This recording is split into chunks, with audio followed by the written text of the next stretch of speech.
Hello, welcome back. This is episode 2 of the Down to the Wire podcast with me, Jack, and me, Jack, as well. Same as last week, both Jacks. Not going to forget our names. Place to be for all of the latest and greatest in sport from the past week. Got a lot of interesting stuff this week. We've got the Grand Prix. What else have we got, Jack? Football. No, it's just international football this week, so I felt like we were a bit limited, and the cycling's finished as well, so from my sporting standpoint, there wasn't a lot to chat about. Maybe the NFL, but that's a one-sided conversation. I'm sure we'll do okay. Yeah, so I think we're going to touch on the Turkish Grand Prix, which was an interesting one. Oh, it was cracker, absolute cracker. We're going to talk about some of the international football. Should we just get started? Let's get on with it. There's lots of stuff to talk about. Right, okay, so review of the Turkish Grand Prix. What were your thoughts on the Grand Prix as a whole, Jack? I really liked it. I didn't realise how much of it I remembered just from seeing random YouTube videos. Yeah. But that 4-turn bend, the one with, it's like just 4 consecutive turns, you know what I mean? Yeah. That was class. Yeah. I really like that turn. And it was just a great Grand Prix. The rain added so much flavour to it. I know that I can't remember a time where I've seen quite often when it rains you'll see like one or two drivers who struggle to kind of get to grips with it. But everyone was. Everyone was struggling. Everyone was just sliding all over the place. And I've always found in the past, like quite often, like I see on social media and stuff, and people are like, "Oh, I hope it rains. I hope it rains." I'm like, "Why do you want it to rain? And surely that slows everything down." But no, that race wasn't a reason why people wanted to rain. It was chaos. It was carnage, but it was really good to watch. So if you haven't watched it and you are planning to watch it, I'd perhaps skip this part of the podcast because we're going to do a bit of a race review.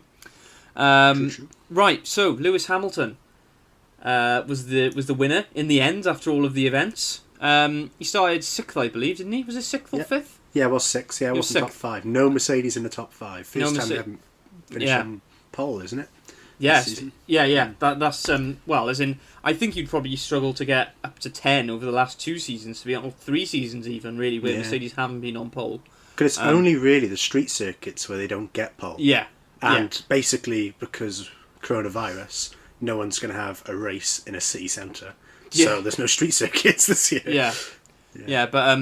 Lewis Hamilton wins another Grand Prix and his 7th world title as well. We'll discuss that a little bit more later. Lewis Hamilton. What else was notable in the Grand Prix? So we've got Vettel and Leclerc. By far the best team performance. McLaren had a good week in terms of, especially with the penalties they got in qualifying. Yeah. Getting as high up as they did, especially Sainz, because his performance did go a bit under the radar. But the Ferraris, that was a statement, sort of, maybe not a we're back, but definitely don't forget about us. Because, Vettel just flew up at the beginning, and Leclerc was just throwing cats amongst the pigeons left, right and centre. It was a quality drive. Yeah, it was really nice to see later on in the Grand Prix Vettel and Hamilton on the track, but they were competing for position rather than Hamilton just lapping Vettel or just driving by. I don't know why. I don't know how Ferrari managed to do so well. I don't understand. Have you seen anything that perhaps explains why they've done so? As in, relative to how they've been for the rest of the season. In a sense, because none of the cars could really get up to top speeds. The worst part about the Ferrari is their engine. Power unit, yeah. So if you never get to the top speed, then you're never losing out. So in a sense, it was like, basically, this race this weekend, in parts, the cars played performance, as it always will. And especially did for the teams that were struggling with the tyres, because it seems like certain cars were great on the wets, some were great on the intermediates. But that was a race for just driving quality, driver ability. It was just the best drivers got to the top, and the worst ones showed. But it was interesting. Perhaps I am jumping a little bit. I'll just mention this in passing, though. It's funny, isn't it, how Red Bull have almost been there and thereabouts, and then the one where they actually had a chance of capitalising, apart from Silverstone, they weren't really there. And that was the first time that you had both Albon and Verstappen qualifying well. Whilst that was Hamilton, what we were saying earlier in the season, he's like, it'd be good to see a race where Red Bull had some strategic options. Yeah, because there's both of them having there, yeah. more than one person up there. Yeah, definitely. But yeah. Old Lance Stroll qualified on pole. Didn't convert clearly, as we've already said. Lewis Hamilton came out with the W. Yeah, a bit of a stinker, really, didn't he? Old Lance. Is he? I don't know if I put this on our notes, but is he the best wet driver? What, Lance Stroll? Yeah, because he built up a 10-second lead over what's his face? Forgotten his name. Verstappen?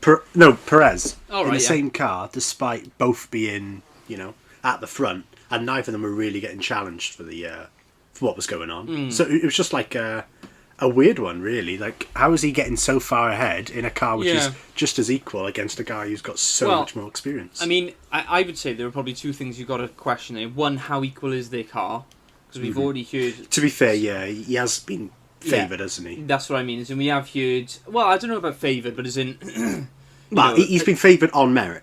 Yeah, well... Like they said, he had more points. Yeah. So they gave him the bottom line upgrade. is that Perez isn't going to be there next season, so why are they bothering to develop parts with Perez?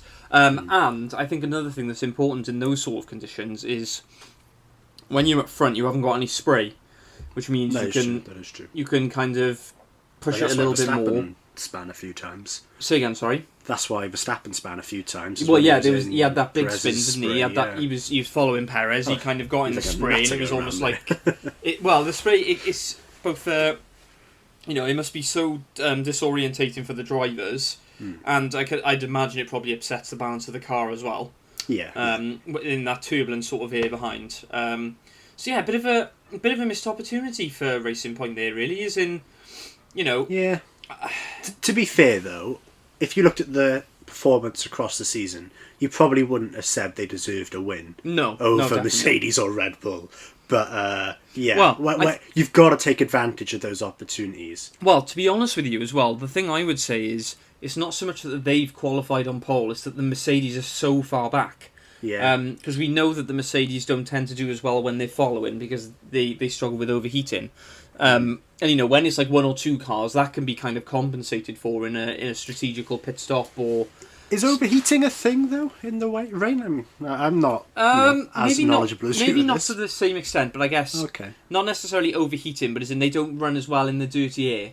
Because every car was basically ditching the driving line to try and get wet, the surfaces, the wet surfaces onto their tyres. Yeah. To get a little bit more grip on them, but. Yeah, well, obviously they weren't doing that to cool them. Isn't it? That's where they kind of go off the driving line to get onto the wetter part of the track to get a bit cooler their tyres down. But yeah, missed opportunity for Racing Point, I think. I say. Well, to be fair, they still had a second place. Yes, you know what I mean. That's still a good weekend for. But yeah, when you got two of them up there. Yeah, and like I said, it's not so much the fact that they did. Or qualified so high up is the fact that Mercedes was so far back. Yeah. It's like it's not very often that you get both of those at once. Yeah. Well, what was strange, they were saying before the race, in the 5 other iterations of the Istanbul Grand Prix, the winner started on the front row. So it's like, well, if you've got first and third, you'd think, you're going to get a very good chance of winning. But when a driver down in 6th is the one that wins, it's like, well... Yeah. That track's made for teams to keep first place, basically. Yeah. There we are. Bit of a weird one for Racing Point. McLaren. Yeah, to be fair. Lando Norris. Yeah, Lando Norris had a strange race where he didn't really get off to a hot start, but he was 15th at one bit when Stroll was first, and he did eventually overtake him and beat him by 2 positions, I think. But he was about 30 seconds. When he was battling for 10th for quite a while. I think it was with Kvyat or Magnussen, someone like that. But then after he took that, there was about a 30-second gap between him and 9th. And he finished 8th. So not only did he, manage to close that down, he also managed to get ahead. Yeah, but then also you got Sainz. I didn't who clock also that. had a steady race. That's majorly impressive, especially in those conditions as well. Clearly when he hasn't got anything in front of him, clearly he's a very, very good driver. Yeah, I mean, I think Norris it'll come with time for Norris, as in he's still very young, isn't he? But it's Yeah, I did not clock that. That's very impressive from... I know, yeah. Sorry, this is a slight tangent, but what do you make of McLaren's season? To be fair, I think they're where they should be. I Obviously, agree. as an individual driver, neither of them is up on that driver rankings where they should be, because particularly with the car they have. Because when you look at it and you say Leclerc's, I don't know what it is now, but I remember looking before this race. Yeah. Leclerc was, I think, 5th, and it's like he is not in the 5th best car. And even if he was in the 5th best car, that would put him 10th. So it's like he is massively outperforming what he's got. Yeah. But to be fair to McLaren, great team in a sense. They're working for each other in interesting ways. Whether it's one of them sort of gambling on a certain strategy and the other one not, and it's like finding out which path they're going to go down. They always at least one of them will do it right. The other one will always have a decent race. You never see him have a bad one, really. No, I mean, I think the thing with McLaren is that I wouldn't say they've had a disappointing season. But at the start... No, certainly not. It's got a lot of promise. Well, but this is the thing, though. Is when you look at the start they had, as in Norris was on the podium in the first race. Although that was because he overtook 3 people on the final lap, which is absolutely nuts. I admit that, yeah, that's fair enough. But what I mean is in they've kind of gone from that to... I don't know, perhaps I'm being a little bit unfair. Perhaps in them overperforming has kind of raised my expectations a little bit too high. Yeah, I get what you mean. But you almost looked at it and thought they've got the 3rd best car. Yes, yeah. And then it was like, actually... It's almost like they tailed off a little bit. Or perhaps it's more that like Renault... Because Renault, they seem to have done the opposite, McLaren and Renault. As in McLaren started very well and have kind of, not gone downhill, but they've kind of plateaued, haven't they? Whereas Renault have kind of gradually throughout the season become a bit more, just better in races, really. Yeah. You just have to look at Daniel Ricciardo's... to be fair, though, when you look at it, if you just... I mean, I haven't looked at what tracks they did well on, but if you think a lot of the early tracks are the classic tracks, the ones which were meant to be on the calendar, and those are the ones McLaren did well on. But when you brought in these, the COVID tracks, like we were saying about last week, those are the tracks they seem to be struggling on. So... But then, I don't know if there's an element of, is it the narrow track and they just can't overtake people and that's why? Or is it they're just not as good drivers on those? I don't know, because Renault did really well at Spa, didn't they? Because do you remember there was that... That had big, long straights. And yeah, they ran a really low downforce setup, to be fair. But there was that point, wasn't there, where Daniel Ricciardo just absolutely pinned his ears back for like the last 4 or 5 laps, and basically if there'd been another 2 or 3 laps, he would have got Verstappen. But yeah, there we are. Bit of an interesting season for McLaren, I think. Right. You've put a note here. What happened to Verstappen? What are your thoughts? Yeah. Wow. How many times did he spin in the end? Was it 3 or 4 times? Actually, it might have only been once. I think it was just him and Bottas seemed to be spinning so often you couldn't tell who was going and who wasn't. Well, he had that huge spin, didn't he, Verstappen? Yes. I fancy he didn't have... I can't remember. He didn't have that many spins, but they were always moments, in critical points. But the main reason I put what happened to Verstappen wasn't just purely on those spins. It was the fact that you started second with no Mercedes either side of you. Yeah. And you've ended up losing... Well, we finished 5th or 6th by the end, wasn't it? And I don't know, did he get a post-race penalty or not? Because I know they were talking about... I'm not sure, actually. Did he cross over the white line to the right-hand side? I missed that. Investigating. But I don't think he got a penalty for it. But it just seemed that nothing happened that went right for him. He just clearly could not drive on the Inters. And what was interesting was, he said earlier in the season when they were at Silverstone, his engineer kept saying to him, okay, Bottas is on this strategy, Hamilton's on this strategy, these are the times they're doing, this is how far back you are from them. And he was like, just shut up, I just want to know about us, we got to stick to our own plan. And it was almost like in this race they went back on that and basically went, Leclerc's dominating on the Inters, we've got to get on the Inters now, get on them. When he'd seen in qualifying, when he was almost setting the fastest lap on the wets, and he jumped to the Inters, and it almost didn't work. It almost went really bad for him.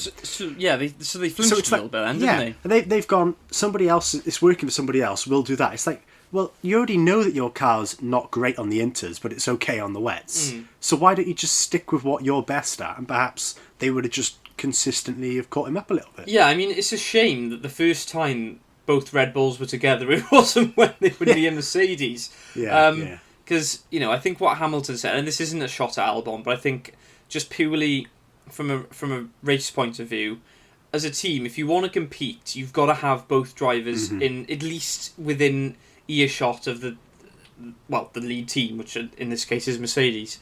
But it was a bit of a weird one for Verstappen, because Verstappen is kind of, I wouldn't say he's not ice cold, because he's got a bit of a character on him, but as in, he doesn't strike me as the sort of driver who kind of uncharacteristically loses the back end, or I don't know, perhaps there's maybe that. I don't know, he did it a few times last season when he was battling with Leclerc, where it was just like he got a little bit impatient and he tries it at a bad opportunity. Yeah. He did the same thing with Perez, where it's like he really couldn't stand not getting past him. Well, and then when you look at Hamilton, and he was stuck behind Vettel for about 6 or 7 laps where he couldn't get past him, but he was patient. He said, in the long run, I'm going to overtake this guy. Well, yeah, and they said in commentary, didn't they? They basically said that in going for the overtake where he did, even if he had got it, it would have put him in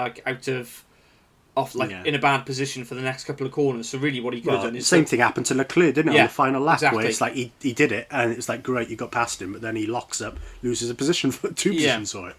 Yeah. But it's interesting what you say about the Red Bull decision. I guess that kind of leads us on to, well, actually, no, before we go on to that, what did you make of, again, going slightly off topic here, but there was a point where Hamilton was out in front and the track was starting to dry and they wanted to bring him in. And basically it turned out that he'd worn his inters down so much that he was actually driving on they'd become softs. slicks.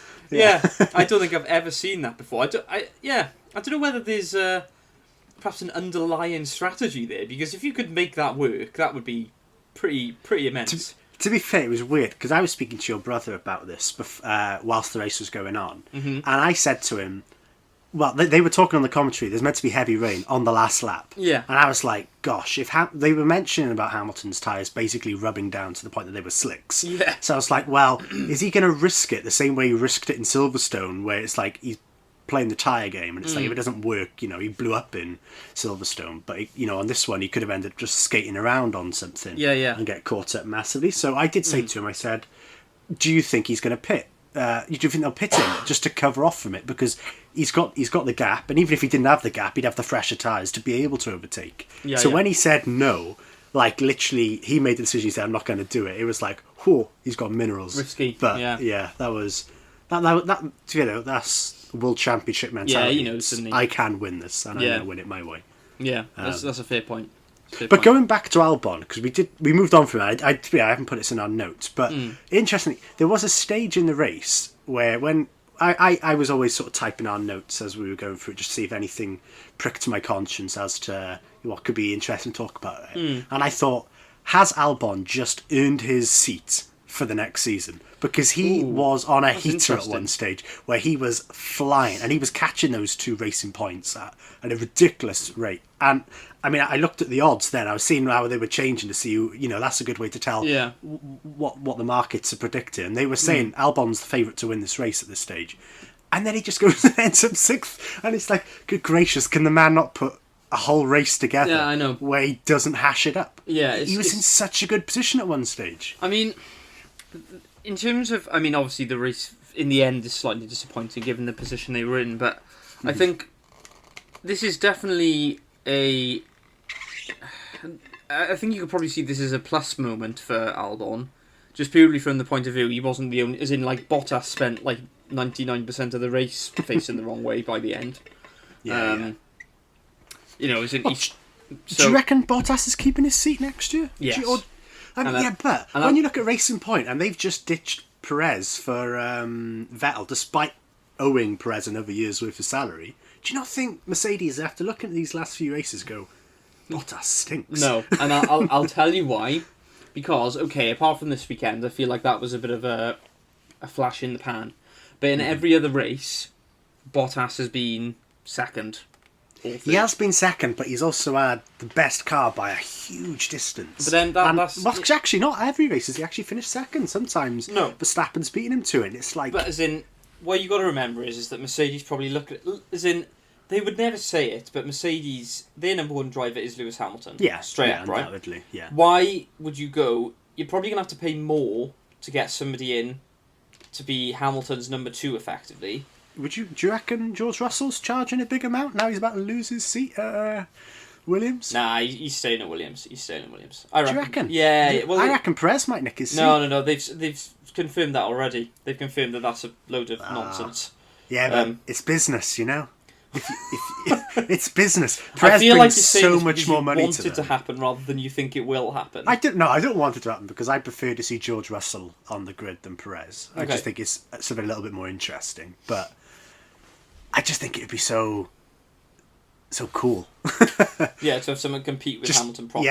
Yeah. Well, I mean, I guess this is where it's interesting because, you know, like you've said, you've followed Formula One for, About a year and a half. but around 2 years, isn't it? But Yeah. You wouldn't have seen when Hamilton actually had to race his teammate in Rosberg. It does. To be fair, I kept a side eye on that. I was thinking, I kept on it a little bit. You were aware that it was happening. I was aware it was happening. I mean, I think Bottas will keep his seat. I think for two reasons. One, I think from a financial perspective, to get somebody better than Bottas isn't worth it for Mercedes, and from a team balance perspective, why would you upset a 7-time world champion by getting in somebody who's going to compete with him more? I don't think George Russell will compete. I think George Russell will 100% be satisfied sitting as a second driver. Oh, I don't think so. I think Do you not? No, I think he's satisfied. He's got to feel privileged that he's not in the Williams. I think This is the thing. I think as soon as you put someone like George Russell in a quick car, like there are points where what you really want is for Bottas to get his elbows out, and what actually happens is he rolls over and has his belly tickled, which is unfortunate because what you really want to see is the two really good drivers fighting in the best car, but that just doesn't seem to happen. I guess in a sense it's tactical by Mercedes just to purposely have a worse driver. It's more means risky. that he can't It's risky even to compete. change it. It's risky to change it, and if they were kind of 4 years without a championship or really struggling, then maybe that's a risk they'd take. But they're like all-time record holders for constructors. They've got the joint world record holder for a number of world championships. Why rock the boat, isn't it? That's what I think, anyway. Yeah, that's actually a good point, yeah. Yeah, although I agree with you, it would be interesting to... It's always good when the silly season kicks off and things start to mix up a little bit. Yeah. Right, should we... There's a question I raised here, and I guess this isn't really related to Turkey in particular, it's just related to the season as a whole. And I guess in some ways, maybe not necessarily as a team, but it kind of relates to what we were saying earlier about how, Mercedes aren't in the top 5, like the first time in living memory. Yeah. And Racing Point don't capitalise.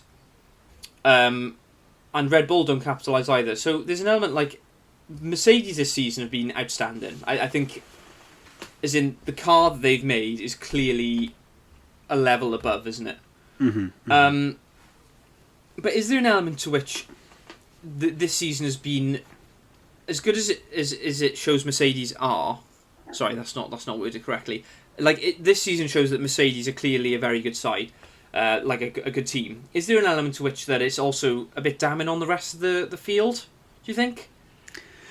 Maybe. I mean, you've got to remember, right at the beginning of the season, it's got a little bit under the radar. Mercedes have this DAS system. And it means their car is massively better than everybody else's to start with because they are geniuses with what they were doing. So, and they did raise it on the commentary this week. They was during the race. They were saying that the Mercedes is able to get more heat into those tyres quicker because of the DAS system. Yeah, because of the different angles. That's a cracking shout. I completely forgotten about DAS. And that's the thing. Everyone just forgot about it because you just go Mercedes are dominant. You just go it's the car in general, but. They got genius technology in that car, which nobody else has. Do you think that makes that gap that big though? No, I don't think it makes it that big because No. I don't think that slight rotation of the wheel is really. It's not gaining you 30 seconds a race, is it? Surely it's not. But to be fair, it was Red Bull weren't the second best team last year. They were the third best. Mm-hmm. So if anything, there's a pecking order. And Ferrari have the most money to compete with them. It's Ferrari's fault that the gap is this big this year because they should be the ones who come on, compete with them Binotto, sort it out. I know. But to be fair, if you look at it on the flip side, you could, if anything, you could say all of those midfield teams which were, let's be honest, Haas were competing with McLaren last year. Yeah. And now this year, Haas, I mean, I really don't care about. I honestly, next year, I don't think anybody cares about Haas. There's not many teams in Formula One, but the fact that you could completely ignore a team and not care, like, I take more attention on Williams than Haas because of just how inept they are at doing anything. They did one masterstroke this whole season, and that was when they switched to the dry tyres when everyone was on the wets, and it's like geniuses. But that's it. That's all they've contributed to this season. Wow. They've just been fodder the entire time. Brutal assessment there, Jack Freeman. But even Russell in the Williams almost got points. Latifi almost got points. Yeah, it's like Grosjean. He's been in the circuit like for a decade almost. It's like too busy complaining about the gravel that hit his finger. Oh yeah, it's like it hit my finger. So yeah, like when you got teams like that, and it's like Haas. I don't think Haas have improved or gone worse. No, they just stayed the same. But all of those midfield teams have pushed up. Yeah, Ferrari dropped down massively to join them, and then Red Bull are left with this absolute gulf between them and Mercedes that they're trying to one man. So basically, what we're saying is that. Do you think the gap is perhaps slightly exaggerated? Because what you'd normally have is you'd have at least Ferrari. You'd have Ferrari there who would kind of be in touching distance, but what you've had instead, Ferrari have just disappeared, and then you've got this kind of chasm between first and second. But to be fair though, considering that Hamilton would have won it this weekend or next weekend, regardless if Ferrari were there. But Mercedes as a constructor, they haven't won it yet, have they? Or have they? Have they won? Yeah, they won it last weekend. The constructors is done. See, and that's the thing. They've done that with 3-4 races remaining. I read somewhere. Do you know what? It's four I races kind of want this remaining, as my stats of the week, but it's not from this week. They basically said that Mercedes could have run with just Lewis Hamilton this season, and they'd still be ahead in the constructors.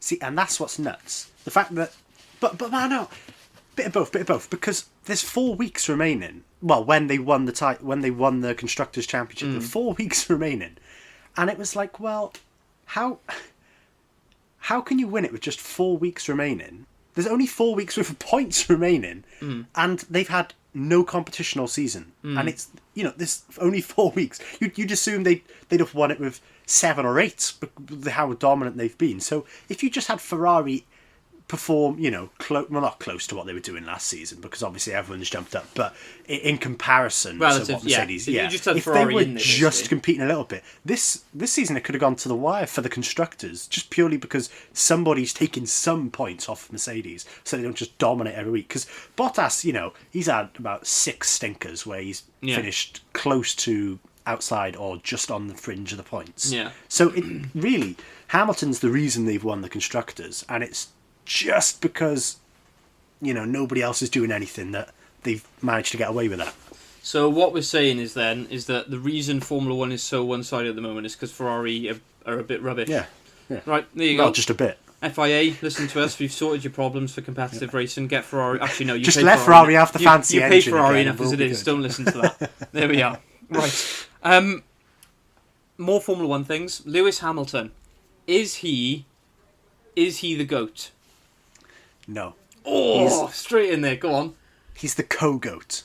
Because I don't think you could say either him or Schumacher is better. I know people say Schumacher did it in less races, the amount of wins he got, but it's a different world. You know what I mean?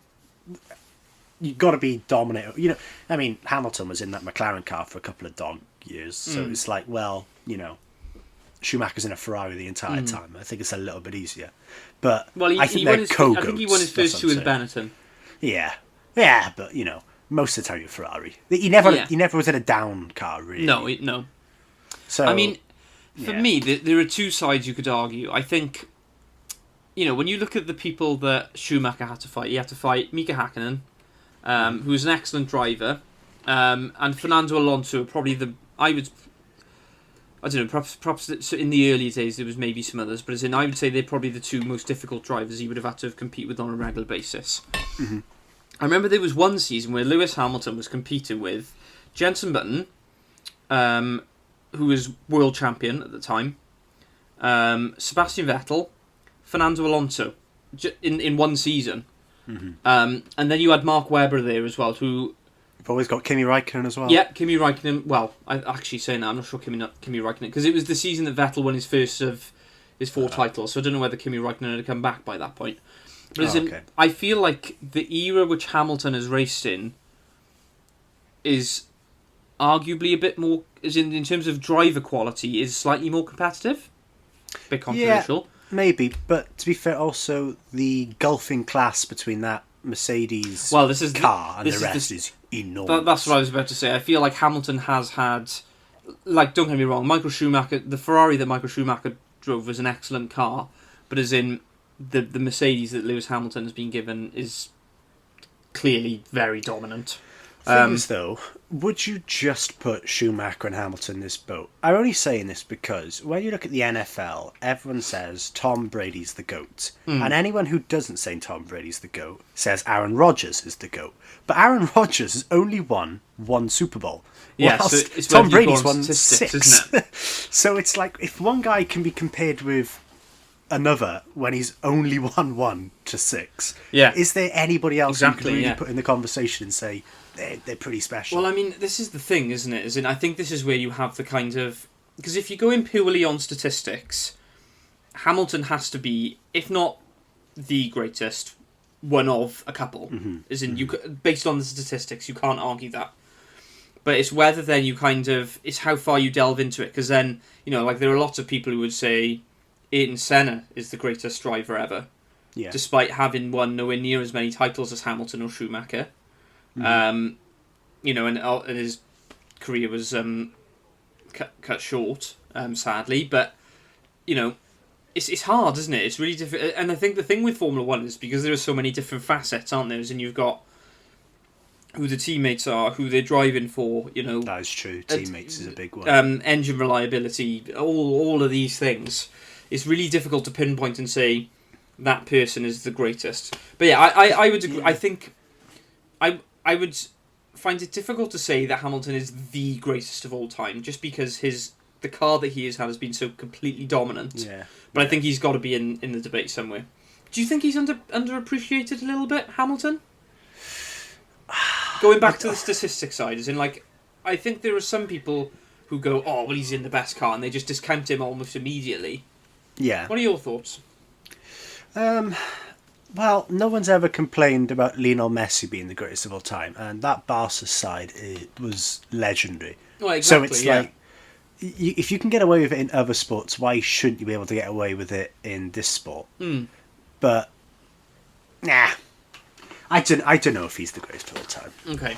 I haven't got an argument for or against it, really, because there's so many factors. Like, the big one I didn't think about when you said it then was teammates. Yeah. And I just thought, huge. You could think, if Mercedes weren't a thing and Ferrari were doing what they do and suck, Verstappen would be dominating and everyone would go, whoa, this kid's going to be the next big thing. But it's like, there's absolutely no one competing with him in the same team. So it's like, It's always, you know what I mean? He's always going to look good. Well, and when you go to other sports, you go, well, okay, Tom Brady's amazing, but in the AFC East, which he plays in, no team has ever swept him. So that is like in his own division. So none of the other 3 teams has ever beaten him twice in the same year. Wow. No team in the AFC. I don't think he's ever lost more than 3 games to teams in the AFC East. So he's dominated that division, but all 3 of the other teams are absolute dogs. So it's no wonder he dominates. So I guess to be the GOAT, there's lots of things that come into it, but the biggest one you could just say are the people around you, and the fact that Hamilton has had the number on all these other guys every year, bar Rosberg, because to be fair, well, do you think Rosberg's the best teammate that Hamilton's had? That's a cracking question. What? Would you say Jenson Button... Because they were together, weren't they, back in McLaren? Yeah. Would you have said Jenson Button was as good as Hamilton? I guess there's lots of people and you go, well, are they as good? And if they were just as good and they were competing with him, then you go, maybe he's not the greatest of all time, as evidenced by the fact that someone can compete with him in the same car. It's a bit of a tricky one, because if you were to say to me, just outright who I think the best. Because basically, but let me tell you my thinking is that Fernando Alonso, I would say, in terms of just the driver, is the best teammate that Lewis Hamilton has ever had. Yeah. But as in that season, it didn't work out. A lot of things went wrong. In terms of who was the most competitive, I don't know what the statistics would be with Button, but I would say you'd probably have to go Rosberg in terms of, as in they were. He's the only person to outscore him, isn't he? Well, yeah, he's the only. Well, I don't know about only. Is that true? I don't know. I don't know I about. I don't know. We'd have to read it up. We'll have to read it up. But yeah, I don't know anybody else who's beaten him in his own team. I don't know, to be honest with you. I genuinely don't think there's anyone. Well, as in, I think the only other one would be potentially in a season would possibly be Jenson Button, because Bottas has never beaten him. Rosberg did it once where he won the Alonso title, got scared and ran off after one season. Yeah, and then after Alonso we had Heikki Kovalainen, and with the greatest respect, I don't think that troubled Hamilton too much. So yeah, there we are. Let us know what, like, if you're watching on YouTube, perhaps put a comment below. Do you think Lewis Hamilton's the greatest? Do you think he's underappreciated? Do you think he's overrated? Let us know what you think. I'd be interested. Well, I say I would. You would. We would. Yeah, we would both be interested to see. I am interested. Are you sure now? I am interested. You're interested. Okay. I'm interested. Last little thing on Formula One. The new track list for the next season came out this week. It's a carbon copy of this season, apart from 2 races. What do you mean? It's a carbon copy? It's the exact same list. Well, you've got. Oh, no, not the COVID tracks. I mean, what was meant to be this season is next season. I was like, no, Jack, I hate to break it to you. It's not even remotely similar. Yeah, no, it's basically what this season would have been. They've got Saudi Arabia. Yeah, new circuit, Saudi Arabia. No, absolutely nothing. But yeah, they haven't released it. But all they said is it's going to be a Tilke track because they won it last minute. Yay! So who cares? And there's a TBC, to be confirmed, which is meant to be Hanoi, but apparently there's a bit of controversy about something over there at the moment in terms of how they managed to get that Grand Prix there. So I think it's going to switch to something else. It's going to be something else. Okay. Yeah. Perhaps we won't go through maybe track Istanbul. by track, but no, because we did that last week. We know all of these, but maybe, Hey, if you want to listen to us, go and listen to the podcast from last week. Yeah, we discussed we link these things up. We discussed these things. Plug for last week's podcast. What are your thoughts in general? Yeah, I mean, it's a bit disappointing that there's no sort of homage to this season. They literally, none of the good tracks that they tested out, almost COVID tracks. Yeah. None of them are on it, so it's a bit like, come on, you could have. There were some which were good. You could at least put one on there. But yeah, I mean, I would have quite liked to have seen Portimao in there. I'll be honest. I'd have happily had Istanbul. If Istanbul takes that 4th race, which is TBC still, I think that'd be a nice. Well, I mean, there's potential there, I guess, because it has been on the. Yeah, it is. It is meant to be a. I wouldn't be surprised if that was actually a Tilke track. I have no idea. One of his first, but even we love a bit of Tilke, don't we? I would possibly even say the Nurburgring Grand Prix circuit, because that was a cracking race. Yeah, as well. that first turn was amazing. Just scanning that, there doesn't seem to be a German Grand Prix there at all, so that would be. That is interesting because they were flicking the other back in because they had 2 back and 4, and then they haven't been there, so that would be quite a nice one, I think. Mm-hmm. Right, should we leave Formula 1 for now? Let's move on. Sporting shock of the week. You go first. I'll go first. Well, last week the All Blacks were mentioned, and they've been mentioned again, but because they've lost again to Argentina, which was the first time in Argentina's history that they've beaten the All Blacks. And I guess the reason why it's such a shock is because now... so what does that do to the world rankings? I assume All Blacks are number 1. Well, this. I'd assume so as well. I haven't looked at them. I don't know what it's going to throw Argentina up. Well, definitely. I mean, I don't know what it'll do initially to the world rankings in terms of the Tri Nations Championship. Though it's huge because you've had the All Blacks and Australia have played twice. They've played each other. Yeah, they cancelled each other out. And they've cancelled each other out because the All Blacks won the first one, Australia won the second one. And were any of them bonus point wins? Or is that not a thing over there? I know it is 6 Nations. I don't know with the Tri Nations. I mean, if there are bonus point wins, All Blacks would have definitely got one in the first week. Because it was like 46-3 or something crazy like that. So if they didn't, they probably deserved to. Well, there'll be a head-on-goal difference, or point difference, whatever you call it. Yeah, points difference, yeah. But Argentina now have won their only game. So on paper, that Undefeated. Sorry? Undefeated Argentina. Exactly. I mean, Argentina... The All Blacks are frauds. Argentina are a very underrated side, I think, because since they've been in the... I mean, it's normally the Rugby Championship because there's South Africa there as well, but they're not competing this year because of COVID. So I think Argentina... Oh, is that actually why? Yeah, they've said... I thought it was just a falling out. I couldn't really understand why they'd be a falling out. No, they said because of the health risks they didn't want to compete, which is why we've only got... To be honest, though, if that's the case, well, Argentina in there, like Latin America is swarming with COVID right now. That surprises me that they've got it and South Africa haven't. Yeah, but as in, I think, Argentina, dark horses for the Tri-Nations, which would be great because it's normally either... Well, it's one of the other three, basically. Usually the All Blacks, but sometimes South Africa put their hand up, and then once in a blue moon, Australia will be like, we'll have a go at winning that thing. But yeah, that was my sporting shock of the week. I struggled for a sporting shock of the week. But last night, I was sat in bed watching the NFL on the Red Zone, and something glorious happened, especially for my fantasy team, because I had Kyler Murray who threw this, but... The Buffalo Bills had just scored a touchdown to lead the game by, I think, 4 points. Yeah. And it meant that basically the Cardinals had to score a touchdown with something like 36 seconds left. Anyway, they got it down to the 46-yard line with 11 seconds left. And Kyler Murray just throws this ball, which just seems to sail in the air for ages. And DeAndre Hopkins just leaps like a salmon to catch this thing and gets the touchdown. Yeah, I saw that. The ESPN do a win projection thing as the game's going on, sort of showing who should win depending on the score and the time left. Yeah. Who has the ball and all that. And it was a 96.8% chance the Bills were going to win that game. And it just went, literally, it was like one of those heart machines. It just went up, right back down to the Cardinals and they win. Crazy. So yeah, that was my... And that's why... shock moment. As in, I haven't been following NFL a long time. You've definitely been following it a lot longer than I have. That is something that... Well, that's the thing. It's never over with that. And that's what I like. Yeah. Like, especially when you can go for a 2-point conversion to, score 8 points.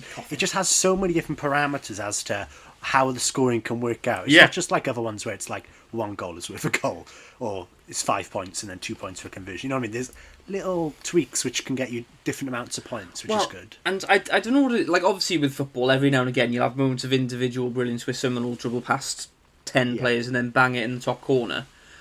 But NFL seems to... Things can just change, like, on a dime, can't they? Like, just instantly. Look at the Super Bowl between the Patriots and the Falcons.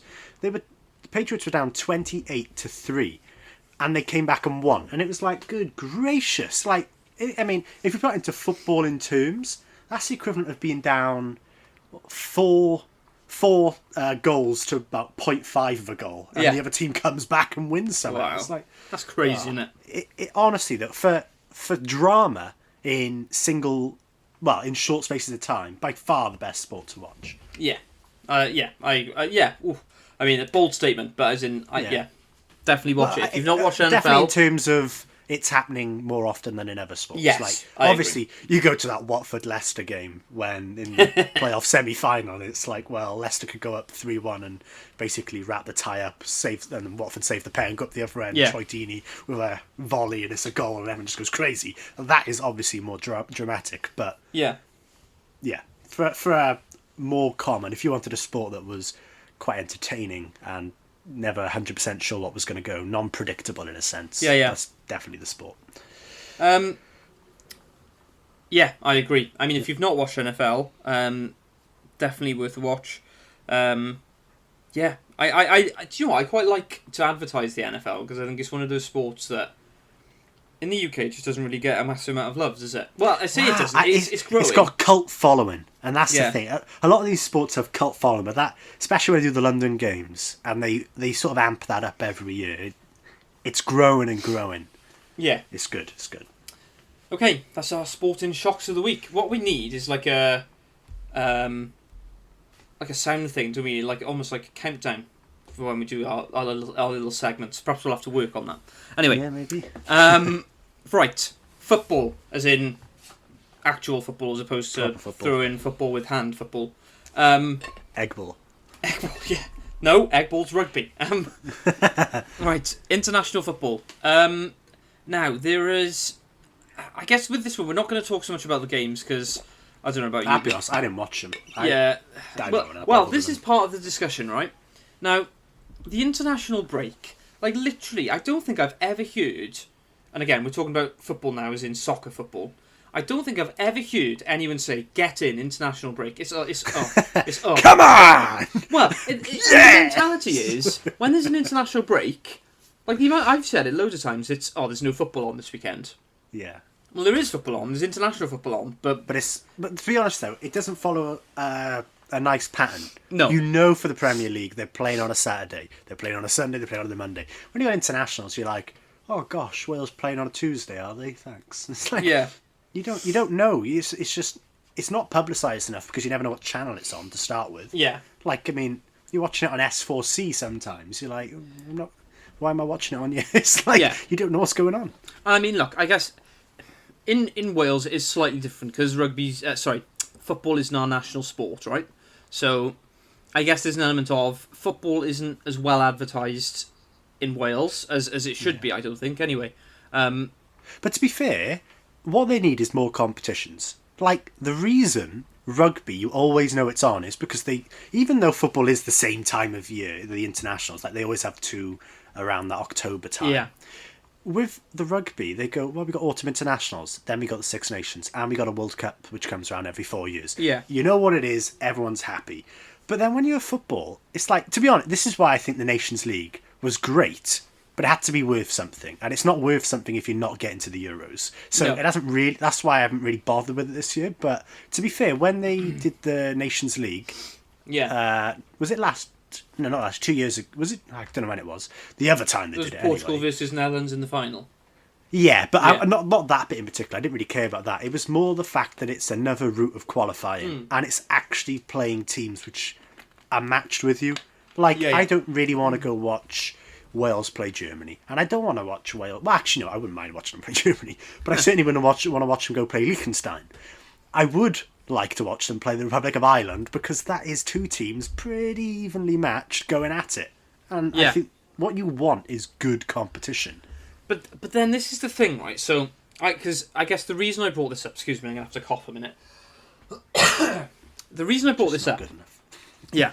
Apologies if I've just deafened anybody. The reason I brought this up is because I think it was one of the Irish players in the England game. And basically they tested positive for COVID the following day. Yeah. Which means in all likelihood, either he caught it from somebody during the game, or he had it and there was a problem with the tests or whatever. Who knows? Why? I don't particularly at the moment. I don't understand why they're doing. I don't understand why they're doing international matches in general at the moment. That's my personal view. Yeah, this is what kind of agged me out a little bit when they were doing it for the first time. I mean, I've almost learned to live with it for this second round of internationals. But it's like, you've got all of these clubs with all of these players in it from all different nations, and they're keeping this perfect bubble. Yeah. And you're fining people and putting big punishments out if you go out for team meals. And it's like, but we can make the exception. You can all go off into and mix with all these other bubbles. Yeah. Pass the COVID round like left, right, and centre. And then when you've got it, when you're breathing out mucus left, right, and centre, if you're Mo Salah over in Egypt or something, it's like, you know what? Go back to Liverpool. Go back to your club team and infect all the guys who've been off with the other international teams. It's like you're killing people. It's a bit silly, isn't it? Because they're basically going through painstaking levels of regulations, and rightly so, I think, in order to try and keep the bubbles in the Premier League, and all the, like I remember in the first game back, like Liverpool had to, Everton come out of the changing rooms as normal. Liverpool have to come out from a corner, the porter cabin changing room from the car park, and then it's like, but it's all right, Sazio, you can go off to Senegal and play with your team, and then come back. It's fine. But then this is the thing that I was going to raise, right? So I guess in that sense, I think internationals at the moment is a bit redonkulous anyway. It's dangerous, yeah. But why friendly matches, right? Now... Yeah, I get what you mean. Well, to be fair, though, would you want to go into competitive competition, not having the chance to test. Well, obviously, you can never get a whole philosophy out. But this is the thing, right? This is the thing that I don't seem to understand, because most teams, unless you have a player who's playing exceptionally well, most teams generally don't change that much, do they, on an international level? And you never see, like, for example, you never see, like, England change their whole back four between one international break and the next. There may be, like, one or two players change. To be fair to Southgate, he does pick players on form. Southgate does, but a lot of other managers don't, right? Yeah, yeah. And this is my question. I mean, perhaps I'm being a little bit blanket here, but I don't think I've ever watched, apart from maybe like a World Cup final where it's just generally very tense, I don't think I've ever watched an international football match and been like, well, that was fantastic.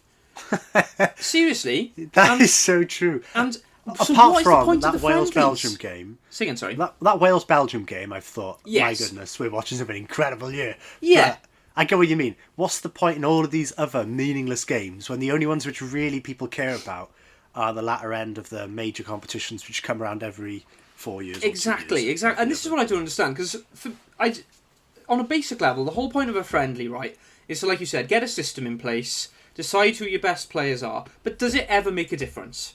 Because I'm not sure it does. Perhaps this is a little bit of a rant.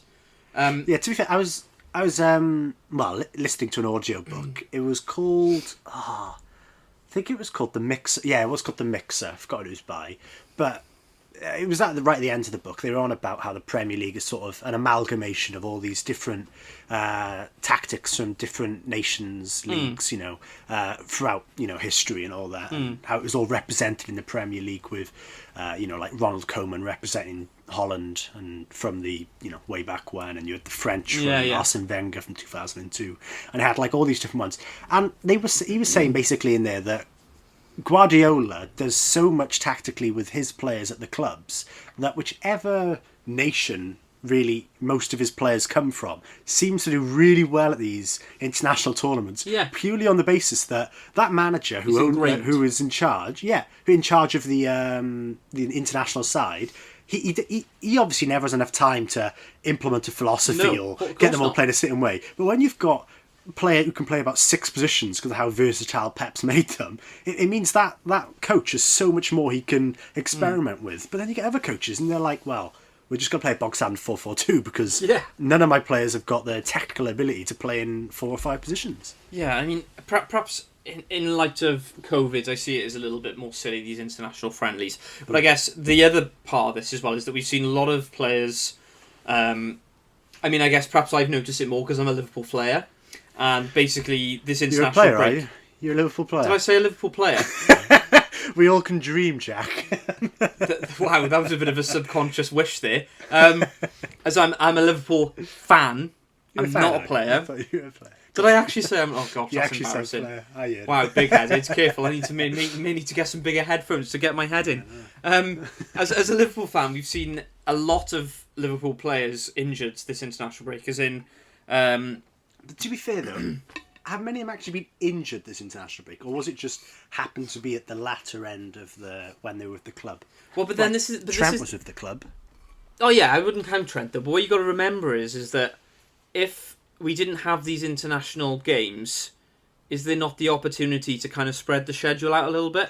Yeah, and that's what I was thinking about a couple of minutes ago. It's like when we were discussing about it's too crammed. Why on earth do you need all of these international fixtures at the moment? Absolutely. When you could just say. Because when you look at, is it rugby or is it... Oh no, it's our football we're playing on a Saturday. They were saying now the season's not going to start till January and it can go on forever. We'll just finish it when it finishes. Exactly, if COVID comes up again, we'll pause the season and we'll just continue it forever. Why can't they do that with all of the footballing leagues and just say, what happens? I know obviously they're trying to stick to a schedule for Champions League and all that. Yeah. But if you've got if you don't need to do internationals, it makes everything that whole little bit easier. Yeah, and like I can see the argument for wanting to do the Nations League games and the Euro qualifiers. I completely understand that. Yeah. But I just think the international friendlies are just a waste of time. Yeah. They really are just a waste. Like one game difference or two games. Apart from Europe, does any of continents like teams?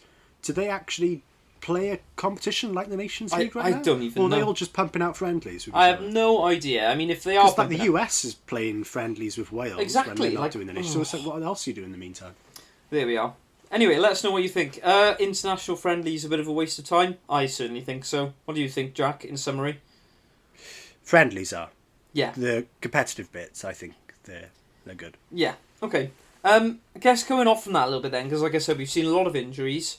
Seamus Coleman's injured. Andy Robertson, most recently, has been supposedly suffered an injury. Jordan Henderson potentially suffered an injury.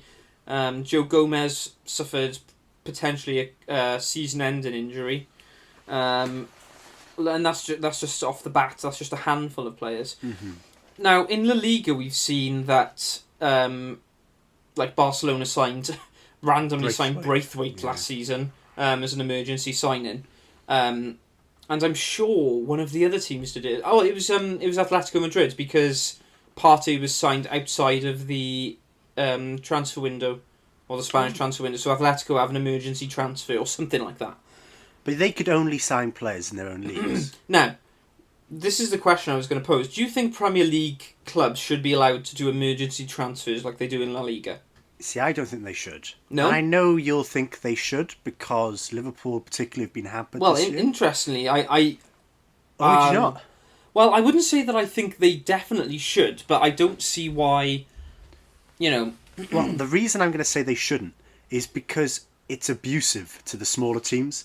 Yeah. Like, you consider Jack Grealish could still be on a holdout because he knows at some point United could go, oh no, we got a fair few Or even injuries. Liverpool. Or even Liverpool, the way things are going. And just go out and go, we'll just sign Jack Grealish. And then it just means that smaller club, not saying anything against Villa because they're a big club, but a club which doesn't have the financial resources that some of these mecca clubs do, they're always going to be getting done over. I mean, at what point do you draw a line and say, well, to be fair, La Liga doesn't let you do it for injuries. They're doing it for if your player gets... Oh no, it was injury, wasn't it? Yeah, I think it is injuries, yeah. I think it's for... I don't like that. No. I don't think... Otherwise, Spurs last season, Man City last season, Man City go, we'll just sign Nathan Ake. And it's like, well, Bournemouth are relegated there. And even though they did get relegated regardless, it's like, those teams haven't got a hope. Well... If you're allowing these big clubs... I completely agree with you, as in I think, you're just going to have... smaller teams, and it can change the complexion of the league then, can't it? Because teams where they kind of form in their philosophy around a certain player or a certain style where that player plays well, that just gets obliterated partway through a season. But I guess this is another question that kind of spins off from this, because obviously now, like, again, we'll take Liverpool as an example just because it's an extreme case, but Liverpool have lost... We'll take Joe Gomez as an example. Joe Gomez is potentially out now for the rest of the season. Now, there's been some sort of talk that his wages will be paid by the FA to Liverpool or something like that. Because effectively... Really? Because you think Liverpool are going to be paying his wages and not getting anything in return. Now... To be fair, though, that's risk. Otherwise... I'd pick everyone with glass ankles to play for my team because there's no... You know what I mean? That's part of the risk. That's why players' transfer fees sometimes are less, sometimes are more. If they're injury prone, no one's going out there and saying, I want Abu Diaby playing for me because he's going to play 30 minutes. I agree. Not be able to walk for the next month. Isn't there not an extent that Joe Gomez, he's got injured on international duty, nothing related to Liverpool. I guess that is a good point. Whereas it's on international duty. Do you get what I mean? So Liverpool have... So I don't think... But can you expect, Senegal to be paying Mane's wages? Because in a sense, otherwise no one would let... do you get what I mean? There's absolutely no way the Senegal FA is able to pay Sadio Mane's wages. Is this kind of argument for a larger question then, in that is there more that the FAW and the Premier League could be doing to protect players at this time, like, for example, not playing completely irrelevant friendlies in international football? Yeah. I could sort of see that. Do you get what I mean? There's an argument for it, but I don't think feasibly or practically it could ever be implemented. I don't think... Goodness, I don't think it would be implemented. I think if it would have done already, but I think it's a bit of a tricky situation. I guess, like I said, the Liverpool situation is very extreme, and it sounds a little bit like Joe Gomez's was a bit of a freak injury, if you want, in that he just kind of collapsed to the floor and was in agony. But yeah, bit of a interesting one. I guess we should mention Scotland, shouldn't we? Qualified for their first. Did it the hard way. Say again, sorry. They did it the hard way. They found every chance not to qualify. I mean, the fact that you're going to the Nations League as your backdoor route to get in, properly backdoor that is, but also then it was like, okay, you're in the lead and you can see the 90th minute goal. Yeah. And you take it to pens. It's like, good gracious, these guys don't want it. They don't want they don't want to be playing in the summer. They want to be out in Ibiza. They do not want to be playing in I don't know where they're playing this. Oh, it's all over Europe, isn't it? The next Euros. I mean, kudos to Scotland though, as one of the non-footballing nations. Well done for getting to the Euros. As in, Did you not say they're a footballing nation? I would say Scotland's probably the number one. Well, actually, that's a very good question. Rugby? Any Scottish people, let us know. What is your number one sport? I was going to say, because I was going to say, well, the only one I could think is rugby, and I thought, well, they're not particularly good at that either. I mean, let's be real though. As in, when England get to an international tournament in football, it's a bit of a relief. Let's be real. Anyway, so well done, Scotland. Good on you. Yeah. I mean, you're probably not going to win it, and you'll probably be there to make up the numbers, but who cares? Yeah. It's all about the journey. To be fair, at least they're not Slovakia, because they're playing, what are they called? Germany, Portugal, and is it Spain? No. Yeah, Germany, Portugal, Spain in their group. Yeah. That's the group they've got into, and it's like, well, best of luck. Okay. They're not going to do anything. Yeah.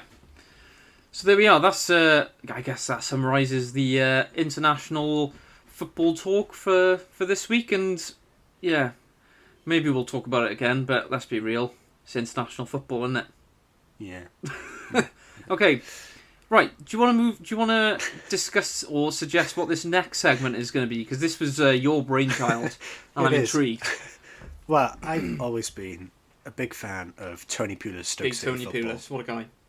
I just think the fact that you can't just have 20 Barcelonas in your league. You got to have variance.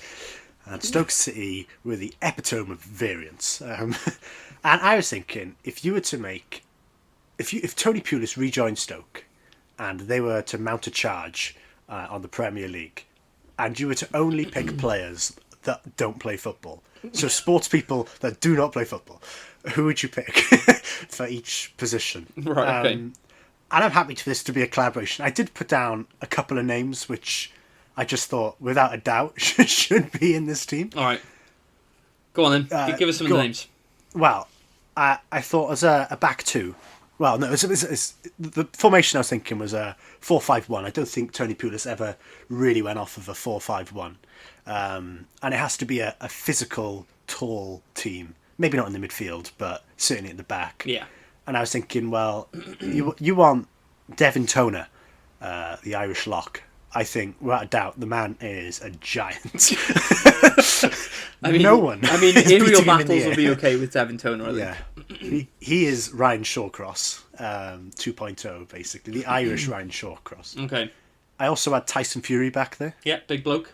Yeah. Tall bloke. You want a man who's intimidating, a man who says, yeah, you don't even want to come into the box.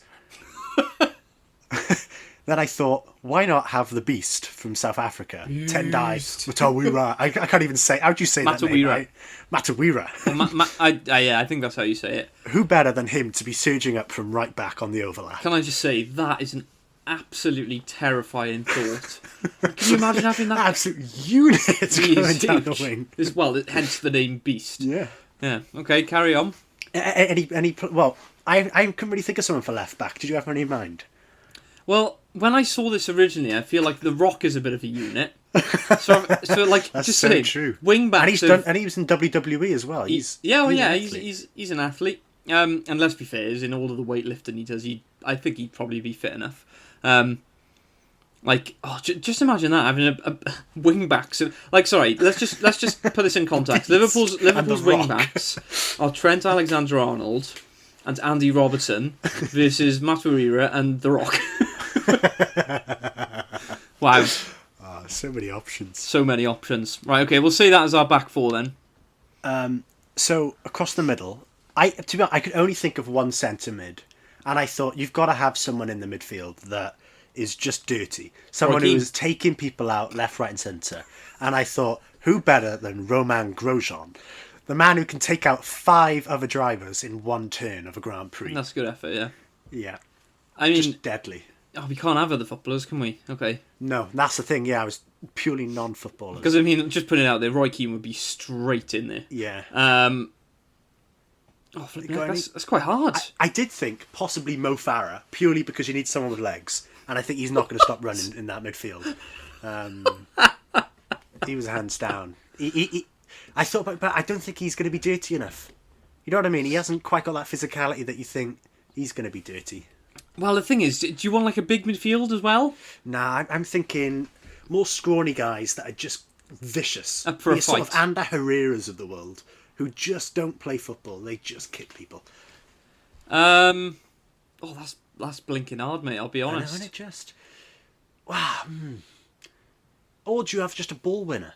Someone... Well, to be fair, you're already going to win the ball with headers from defence. You know what I mean? Goal kicks are covered. I can't think who I'd put in that centre mid. Anyway, for the other positions for the time being, I thought pretty much the most important player in that Tony Pulis side was Rory Delap and his long throws. So I thought Aaron Rodgers of the Green Bay Packers has to be in there, purely because there's no one better at the Hail Mary pass than Aaron Rodgers. So you want some of them flying in. And who do you want on the other end as right mid, getting on the back of those? You want Greg Rutherford, the Olympic long jumper. I love how much thought you've put into this. This is epic. I thought you want agility, you want speed, and you want height. And Greg Rutherford is just all over that. He's just going to be in there like an absolute wicked demon, just straight like one of those Dementors from Harry Potter or something, just flying at the back post. Yeah. But then you've got to have a bit of physicality up top. And I thought, who better than Michael Van Gerwen, the darts player? I just thought he's just a unit, very much like Devin Toner. And then I also thought about Khabib. I don't know his surname, but Khabib, the MMA fighter in goal. Either him or Conor McGregor. I just thought they're aggressive. They haven't got to be tall because you've got Devin Toner and Tyson Fury. I think out of those two, I think you probably want McGregor because Khabib's more of a ground game guy. Oh really? So he's better at the wrestling stuff. So I think if you want pure reflexes, chuck Khabib in midfield then. Yes. You want a man who's rucking the ball, you know? Yes, get Khabib in midfield alongside Romain Grosjean, Khabib. I'm trying to think what rugby players could be sat in that centre mid. I'm just going to give us a bit of context here. We're week 2 into a weekly podcast, and we're talking about putting Khabib in a midfield with Romain Grosjean, with Aaron Rodgers on the left midfield, with sat in front of Tendai Matawira and Devin Toner playing for 2010 Tony Pulis Stoke. Wow, this is quality stuff. I'm trying to think. I don't know if I want another big lad in the middle. Like I was thinking, potentially Aaron Donald of the Rams, good D lineman. What about Chris Jones? Chris Jones could be in there. Alternatively, Talupe Falatau. No! If you want, like, George North. What is George North not doing in this team? You could have Ross Moriarty in that midfield as well. Yeah, there's so many big guys. He's a big bloke, and I would not want to have a fight with him. You don't need height; you just want stock. Oh god! I mean, if you just want stock, you could put as in Alan Wynne-Jones is a big bloke. Yeah, that's true. To be fair though, I don't think he's got the lungs. I don't think he's got the lungs. I'm sorry, Alan Wynne-Jones doesn't have the lungs. No, what I'm saying is... I'm clipping that. I'm sorry. when you listen to this, you don't have the lungs. When he rucks over, he then will take about 10 seconds before he gets back in position. Because he's just like, gosh, here we go. This is Alan Wynne-Jones, who in the Six Nations last year played 75 minutes with no ligaments in his knee. Yeah, to be but fair, he hasn't got the lungs. But he isn't exactly... You wouldn't expect him to be running around a lot. What? We'd expect Matawira to be bombing up and down the wing? He's there for defensive purposes, very much like Branislav Ivanovic was for Chelsea. But he's got that dynamic force and speed that he can just power on the overlap. I mean, you think Greg Rutherford's attacking the back post. Matawira is the one flying up behind him. You're going to kill him. You're going Wow. to kill whoever's back there. Right, who's that last midfielder, though? Who's that last midfielder? Gosh, it's an important role. If anything, you could just have someone very much like Vinnie Jones. Someone, an intimidator. He played football. Someone you would... Yeah, I know. Someone like him. Oh, The alternate, his non-footballing counterpart. okay. What about, like, Tommy Shelby from the Peaky Blinders? Oh, that's a shout. Yeah. Oh, no, that was it. I remember it was. Happy Gilmore. I had a Happy Gilmore in there. I was thinking, you want a man with just ruthless aggression. That man will take on anyone. And there we are. What a team. Here we are. What a team. What an absolute squad. Flipping heck. Absolute squad. Right. Should we move on to sport? I don't even know where to go from that. That's a brilliant team. There we are. Just to recap, that's McGregor in goal, Devin Toner and Tyson Fury at centre-backs, Matawira at right-back, The Rock at left-back, Aaron Rodgers at left mid, with Greg Rutherford at right mid, and then you've got a midfield trio of Happy Gilmore. Who are the other two? Oh, man. Oh, Roman Grosjean and Khabib, wasn't it? Khabib, yeah, in midfield, and then Michael Van Gerwen up top. My word. My word. That is our Tony Pulis alternative 11. Take note. Take note. There we are. Right. Sporting moment of the week. I only saw it on Instagram. A guy called Chris Nikic. Okay. He is the first person with Down syndrome to complete an Ironman Oh, wow. 140.6. And I just thought, that is absolutely incredible. Good on you. Like, What's his name? Chris Nikic. Chris Nikic. Wow. That's Fair play. Nikic. But That's a solid effort. that is... I mean, you consider what you're up against just starting out. To then go, you know what?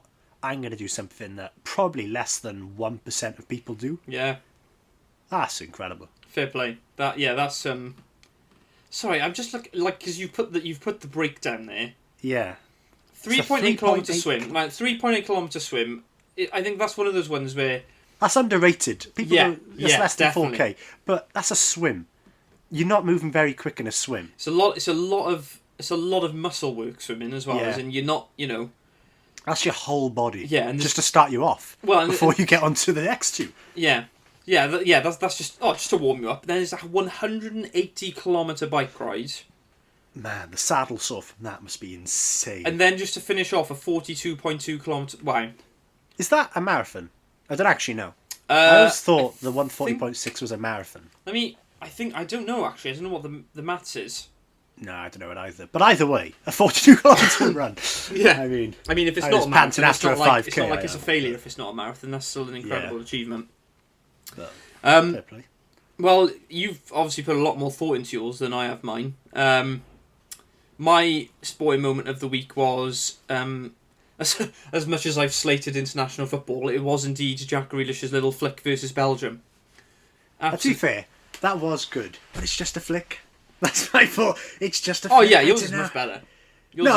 I wasn't saying it in that sense. I just thought... I've seen a lot of posts on Twitter saying how amazing the flick was, but they lost 2-0. Or, you know what I mean? They did. they got done.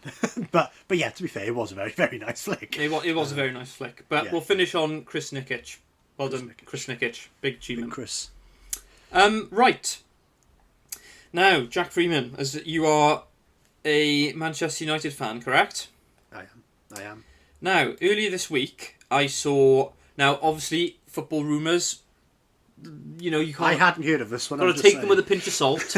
I know. There were never know rumours which one's earlier true. this week that Juventus were potentially wanting to offload Ronaldo because of his wages. Now, as is always the way, I'm pretty sure, like, every summer, Ronaldo gets linked with a move back to United. It's the promised land. And I don't know about that. Once again, Ronaldo has been linked with a move to United. Now, how would you feel about that as a United fan? Well, no, I'm going to ask you two questions. How would you Should I answer feel... that one first? Sorry? Should I answer that one first? Well, I'll give you both questions and then I'll Okay, let you okay. answer. The first one is how do you feel about that as a United fan? Yeah. And how would you feel about Ronaldo going to another team if it wasn't United? Firstly, I wouldn't mind him coming to United, On balance, I'd probably say it's not a bad thing. Because to be fair, when the season started, the thing we said we wanted to fix was the fact that we haven't got a right mid. Yeah. Like, you got Mason Greenwood there, and Mason Greenwood's very good, but he's very young as well, so you need a bit of cover, and he hasn't got that. How would I mind him go to another team? I mean, he's been to Real Madrid, he's been to Juventus. I haven't minded that so much. Well, let me put it this way then. Not so much... with the second question, don't look at it from a United fan's point of view, but as in terms of, like, value for money, what's that going to impact on the rest of the squad? How would you look at that move? What do you mean if he went to United? Well, I guess... What do you mean about the value for money? So, right, I'll tell you what I'm getting at. So, like, obviously, Ronaldo is one of the greatest. Simple as that, really. He's an excellent player. He's a goal scorer. And particularly in international football, we've seen that he can be a leader as well. But he is getting to that point in his career now where you kind of look at it and you've got to balance up. As good as he is he worth the money? Which I think purely for his mentality, his athleticism, work ethic, obviously there is an amount of money which is too much. But yeah, of course. I don't think really when you have a player like that joining you, he's never going to have a down performance. No. He's always going to be worth the money. Okay. I guess another thing I was thinking is as well, is in like for United, as in, not being the easiest period in your history. True. Is there an element to which going back to Ronaldo is a little bit of a backwards, not a backwards step, but as in do you get what I mean? It's almost like... I get what you mean. But to be fair, when we got rid of him, it wasn't a forward step. Yeah, that's true. Like, wow, that's deep.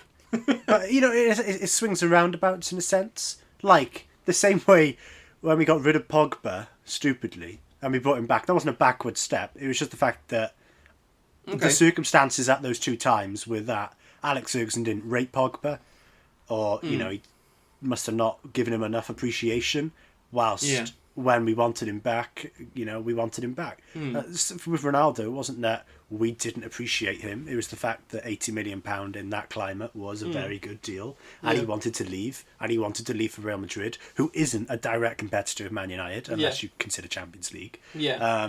So him coming back, it's like, well, thanks. Sorry. At the time, Jack. As a Liverpool fan, I had to get that in. Go on. I lost my train of thought now. No, it's good.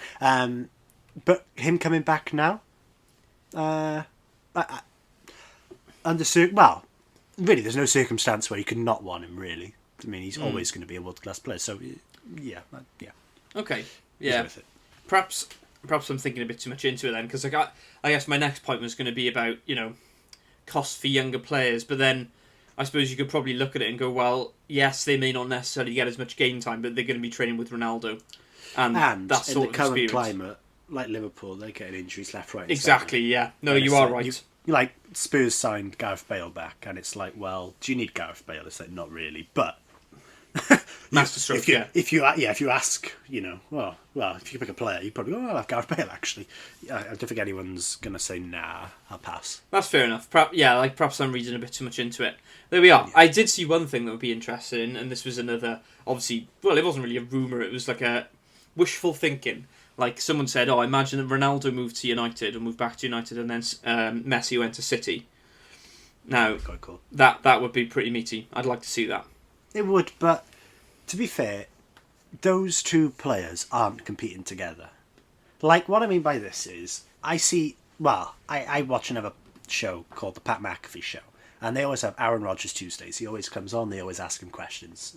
It's like a friend of the show sort of thing. And they asked, because Rodgers played Brady earlier this season, and they said, how does it feel to go up against Tom Brady? And he said, I'm not going up against Tom Brady. I'm going up against the Todd Bowles defence, because he's the defensive coordinator for the Tampa Bay Buccaneers, who Tom Brady plays for. Yeah. He isn't actually playing Tom Brady. He's playing a defence, and it's who plays the other defence better. Yeah. So when you consider Ronaldo and Messi, and they're playing each other, it's not Ronaldo v Messi. You could say it's Pep v Mourinho, but it's not Ronaldo v Messi, because Ronaldo's playing, the Barcelona defence back, then, and Messi was playing the Real Madrid defence. Those two players did not influence. Well, I'm sure they probably did influence to a small degree what was going on, but they were playing their own games against two completely different sets of people. So yeah. Okay, fair enough. Yeah. Can't argue with that. Right, moving on to our, well, I guess one of our last points of the podcast. It's gone very quickly again. Do you want to discuss this one? Because this is something that you suggested.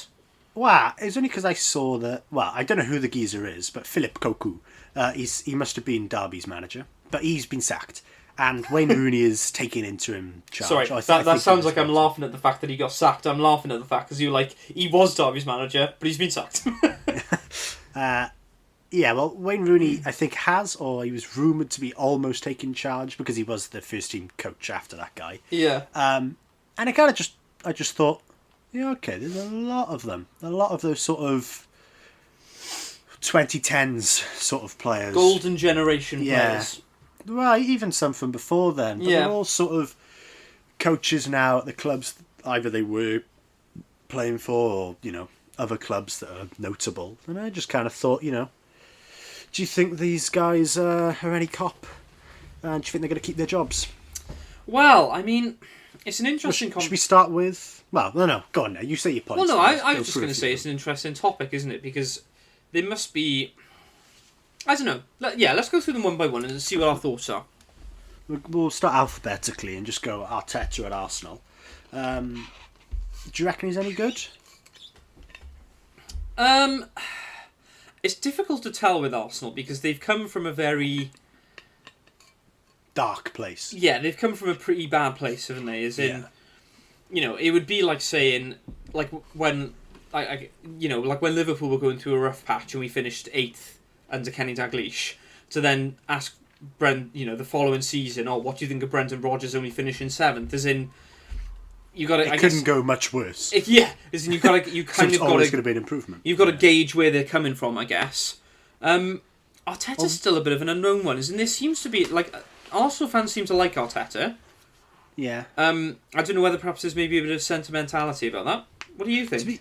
To be fair, I quite like fantasy football, and I am a fantasy football scout membership owner, so I do see a lot of stats. I do for this sort of stuff. I saw one thing, and they were going on about last season, and that last 6 games of the season, that defense was cracking. And to be fair, that's been one of Arsenal's big problems for a while. Is that they can't stop conceding. Yeah, that's fair. And Arteta's been under the Pep Guardiola, regime. He's followed him around for a little bit. So, in a sense, he's a promising manager. In terms of definitely. What he's doing, like what he's changed, has worked. Even though obviously it's not hard for it not to work. But also where he's, who's coached him up in a sense. There's every chance it could work out. Well, I mean, it's interesting as well, because I think there would have been a lot of footballing people would have said that Arteta was going to become Guardiola number 2, right? As in Arsenal were going to... And let's be fair, Arsenal have always been known for their kind of very intricate, fast football, and big build-up. But we haven't... That's not really how it's fallen, is it? As in, like you said, Arteta's come in and basically made them really solid, which for a while, really, I guess. We haven't really seen it from Arsenal, have we? So I guess it is quite refreshing in that sense. But I think he has got a lot of promise. I think time will tell, won't it, really? I tell you, one thing he does better than Guardiola is Guardiola tinkers too much. Oh, yeah, 100%. It's like they call it Pep Roulette when you're just trying to guess which team players are going to... I like that. It's Pep Roulette when you're just trying to guess what players are going to play each week for your fantasy football team. Yeah. But it's like... he just comes out with these ridiculous ideas on occasion. To be fair, some work, but most of them don't. In terms of like we'll just play this guy way out of position. And it's like, why would you even try that in the first place? But Arteta hasn't got that trait. He just sticks with what works and goes, why would I change? Yeah. Can't argue with that. Right, Gerald at Rangers, should we do that next? Yeah. Well, I guess it's a bit difficult to tell, isn't it? Because we don't get a lot of perhaps we do. I've never watched a lot of the SPL. I haven't either. But you can see that they're not really improving. Well, they're top of the league, aren't they? Oh, you know what? You're right. They are top of the league. Before this season, they weren't improving, and it very much was like it's not last roll of the dice for Gerrard at Rangers, but you'd have thought after 3 years, if he did have some sort of long-term plan or strategy to get ahead of Celtic, which seems to be the only thing anyone tries up there, it really wasn't coming off. But to be fair, yeah, maybe it is showing its fruits this year, but it didn't seem to be working. I wouldn't have said before this season. Well, I mean, again, I think with Rangers, you've got to remember where they're coming from, as in Celtic are, serial winners, aren't they? As in, but I mean, the fact is they're competing with Aberdeen for second. Oh, yeah, but they were for but I think it's... there's a different pressure, I think, in that when you're, when, like, for example, when, Manchester United don't do particularly well in a league season, or Liverpool don't do well in a league season, or City don't do well in the league season, you kind of look at their table and you go, well, there were X number of teams who were better than us this season. Whereas in Scotland, it's basically either you are better than Celtic if you're Rangers, or you're better than Rangers if you're Celtic. And then after that, it's not as competitive, is it? So I guess there is a different pressure. I mean, excuse me. I think Gerrard at Rangers, it's difficult to gauge, I think, because, like I said, the SPL is... That's a bit of an unknown, really. It is, but to be fair, it's... in a sense, everyone keeps saying, people are joining Chelsea because they want to play for Frank Lampard. That's a lot of rubbish, that. But when you consider Gerrard at Rangers, he hasn't really drawn any decent players to join them. You know what I mean? You thought Gerrard might have been able to swing a few players his way, but at the same time, it's like, you just I think you just hoped for a little bit more at this point.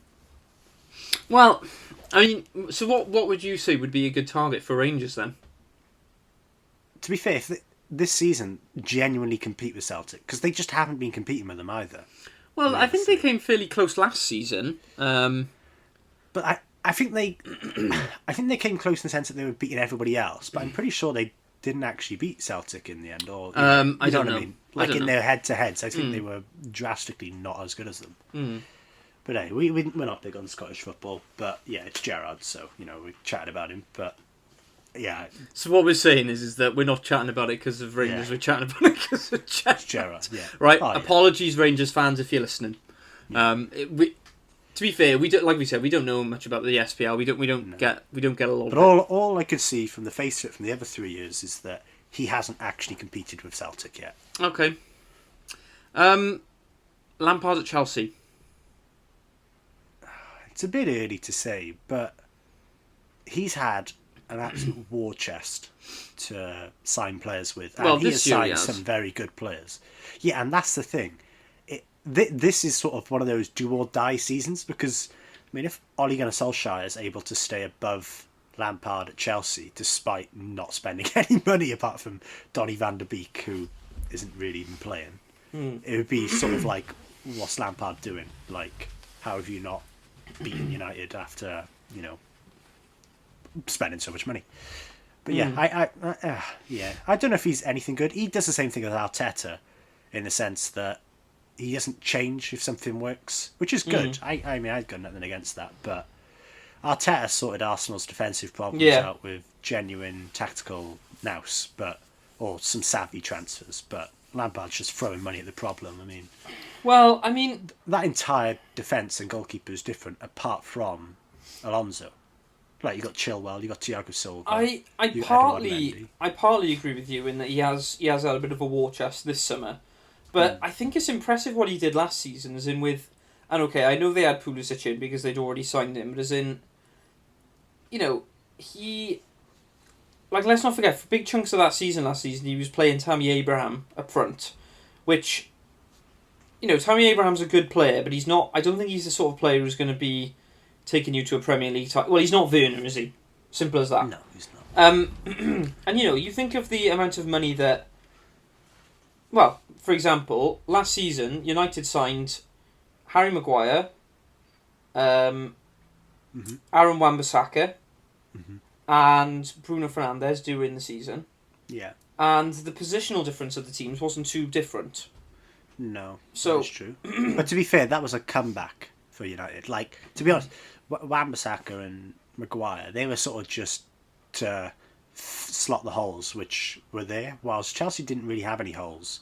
Like, I know obviously Tammy Abraham's not great, like, you know, gonna win you a league, but I mean, some people said, they didn't have any money to spend because they had that transfer ban, and it's like, yeah, they had a transfer ban, but they also had like 50 people on loan, so it's like, well, some of them are going to pay off at some point, so Yeah. that's what they kind of did. So I mean- I wouldn't have said they were hugely hampered last year. I mean, it's difficult though, because as in, I guess I'll put it this way. I think Frank Lampard did well last season. I think this season we'll kind of see perhaps a little bit more about exactly where he's at. Because he's made some big signings now, so I guess there's perhaps maybe a bit more. As in, I think, obviously I can't speak for Chelsea fans because I'm not a Chelsea fan, but I think maybe there was a bit of a bit of thinking last season, in that it was a buy almost because they couldn't sign anyone. There was almost, not no expectation, but there was less expectation. Mm-hmm. Whereas now he's made a few big money signings. Perhaps there's a bit more pressure to deliver silverware, I guess. Yeah. So yeah, it'll be interesting to see what happens. I did put John Terry in the first team head coach, but to be honest, it's Dean Smith's team. It's not John Terry's Yeah, that's team. true. So And it's just a notable. He's there. are we going to discuss Paul Scholes as well? Because Big Paul Scholes is turning Salford United into a genuine Champions League contender. No, he's also that's just something. Scott Parker at Fulham, we can discuss Scotty Parker at Fulham. Yeah, because he joined them when they got relegated. Like, He did. For that last stint. Yeah, of yeah. that year. And to be fair, he's put them straight back up. But also, to be fair, they're no better than they were when he joined. he's brought them straight back up, and he's probably going to take them straight back down. Yeah. So, to be honest, though, Fulham's one of those clubs. There's no slight on Fulham fans, but it's not really a football fan. When you figure classic football fans in terms of that sort of the animosity and the cult stature of a club. So Careful, there's a bit Jack. of a You may be following. offending some Fulham fans here. I may be, but there aren't any, and that's the thing. They are all Fulham fans. They are just Wow. business people. Get some vans for that, dude. Goodness. There is zero atmosphere at Fulham games. They literally What do you mean? give They them have a clappers. statue of Michael Jackson outside this stadium. Exactly. There's no culture there. They just play in a cottage, and that's the only thing really you could say that's notable about them. Okay. So, I mean, Scott Parker fits the mould of what that team is, because he just doesn't have really much going on either in terms of Yeah, what he's doing. yeah. Yeah, but that's my thoughts on him.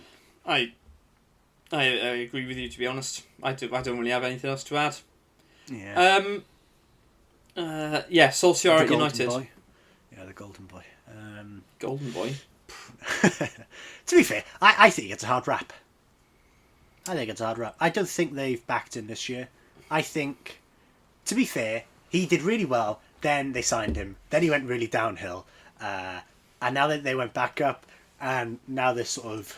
You don't really know what... They're like a tepid tea now. They're not hot, they're not cold. They're sort of just lukewarm. I mean, I'm not sure how I feel about the argument of they didn't back him this year, because I agree with you, they didn't give him a lot of money this year. But you did I don't even get... know why, though. But you did get, like...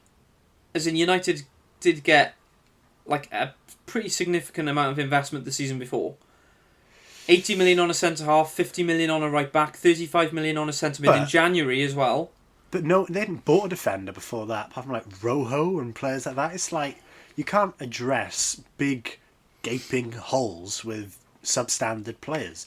So they had to spend for those two. But then, to be fair, the Fernandes one was, a big allotment of money. But to be fair, Chelsea spent this season more than those three combined, I think. I agree, but is there not an element of, at some point, you've got to stop spending money? As in, let's put it this way. That's the thing that I think they have. I think they learnt that when Mourinho left. It was like they've tried buying all these enormous players and it just didn't work. They started with Angel Di Maria. That didn't work. Memphis Depay didn't work. Yeah. Loads of them which they tried and it just doesn't work. As in- And to be fair, they are just, Mason Greenwood's there. And he's working out. Marcus Rashford was an academy product. under Van Gaal. So it's like, so they are putting these sort of pieces in which aren't just big money signings. But when they, to be fair, if you've got that sort of money, go and do it. Like for one in particular big player.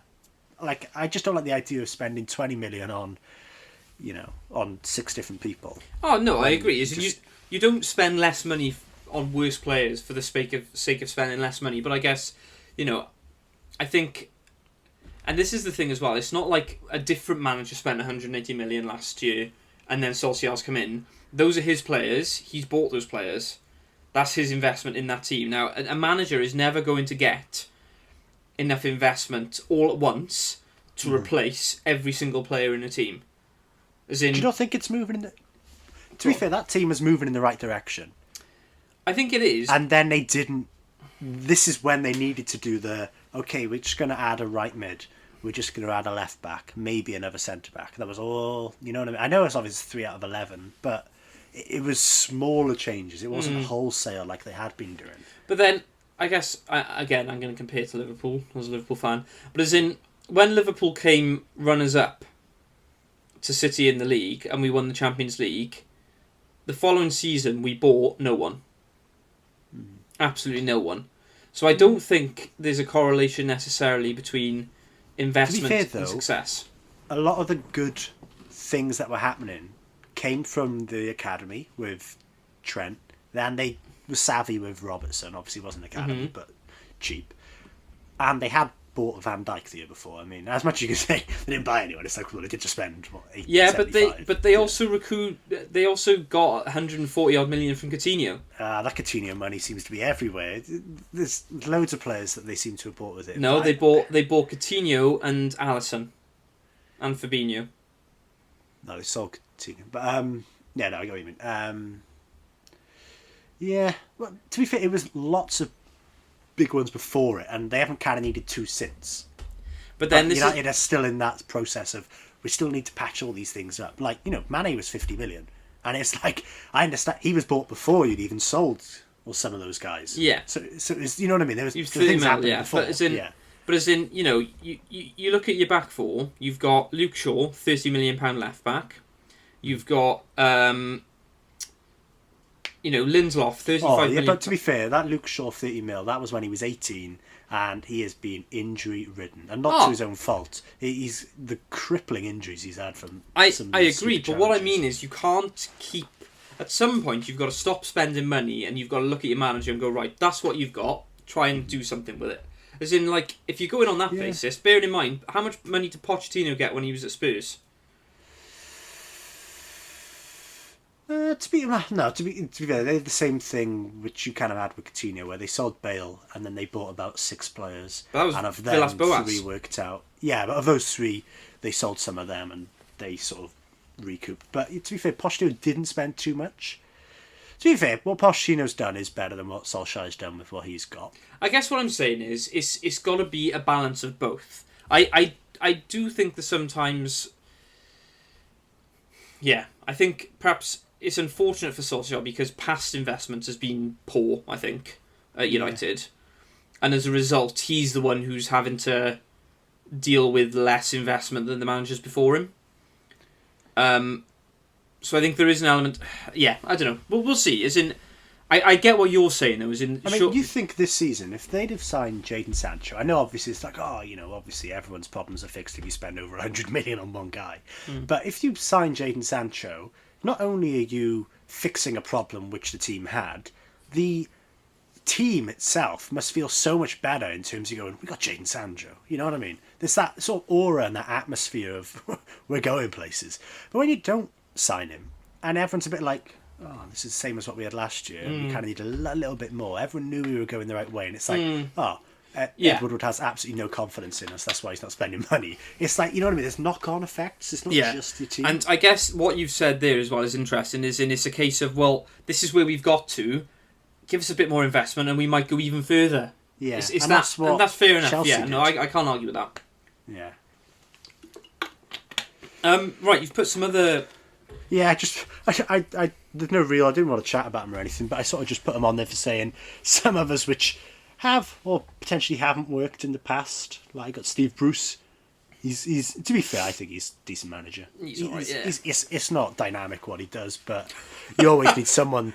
Not always you associate with Steve Bruce Yeah, dynamic. he was the old guard. Tony Pulis, and he's the new Tony Pulis reincarnated. So there's lots of things going on with Steve Bruce. Yeah. I like Paolo Di Canio. He was class. Not as a manager, but just as a touchline fanatic. It was like, what is this guy doing? Just running up, doing knee slides. He's Mourinho 2.0 for a little bit. Go on, you go. Roy Keane. Sunderland, he was out, wasn't he? Yeah, he didn't do particularly well there. Although saying that, he was a big culture changer guy. Because I don't know if you read his first biography. Yeah, he was saying he got in there, they were playing ABBA in the change rooms. And he was like, who picks the song? And it's like, the kit man. It's like, why is the kit man picking the song? Yeah. Which is amping up the players. It's like, no, this is your changing room. You choose what song. And it was a bit more grime, I think. Then. Yeah. I don't know much about Roy Keane as a manager, to be honest. Don't think it went well. Well, no, to be fair, I think it went alright and then it went downhill pretty quickly. All right, okay. Like, Paul Ince. Who's Paul Ince manager of? Blackburn. When? When they went down. Really? I did not know that. Oh no, it's not when they went down. It was just before they went down. Right, okay. The next guy went down with them. But I did not remember that. Wow, there we are then. Yeah, he wasn't good. Mark Hughes is alright. The Welshman, Mark Hughes. I think he's alright. I think he went around a few places. I think he's out of it now, isn't he? I feel like his career kind of dropped off after he went to QPR. Yeah. Because he just spent an unreal amount of money on players like Djibril Cissé, and that's the thing. When you've got a bad club with lots of money, that's what happens. Like City did that a lot. It's a pit, they isn't went, it? let's just buy 20 strikers. It's like you don't need 20 strikers. Roque Santa Cruz. Yeah. Craig Bellamy. Yeah, just keep going. Tons of them. Yeah. So yeah, you fall into that trap. You go, we got money and we can't buy anyone because no one wants to play for us. So we'll just spend a huge amount of money on someone we don't need. Yeah, and that's what they did. Then we've got Gareth Southgate at Middlesbrough. Not his finest moment, I don't think. No. And then we've got Alan Shearer at Newcastle, which was also not. To be fair, he was there to oversee the relegation. Yes, he was. They were relegated, I think. Yeah, you can't really. He had like a placeholder. He had like 5 games, I think, didn't he? I don't think he won any of them either. No. Yeah, and you've missed off King Kenny there. Just saying, Kenny Dalglish. I was doing players who played Premier League. Okay, yeah, that's fair enough. We are talking a long time ago now, but fair enough. So yeah, I guess you've got a bit of a mixed bag there, really, haven't you? You've got perhaps some of the more, I say modern, in inverted commas, modern players, Arteta, Gerrard, Lampard, who are doing relatively okay, and then you look at some of those other ones as in didn't really work out, did they? No. But there we are. Perhaps that's a bit of an unfair trend. Right, should we do our surprising stat of the week before we wrap it up? Yeah. Do you want to go first, or do you want me to go first? I'll go first. Go for it. Wales, the Welsh national football team, have now not conceded a competitive goal. That's in a competitive match, not friendlies. Competitive matches. They have not conceded a goal for 691 minutes, which is pretty incredible. Because it's Wales. That is that's pretty wild. That's a good stat, to be fair.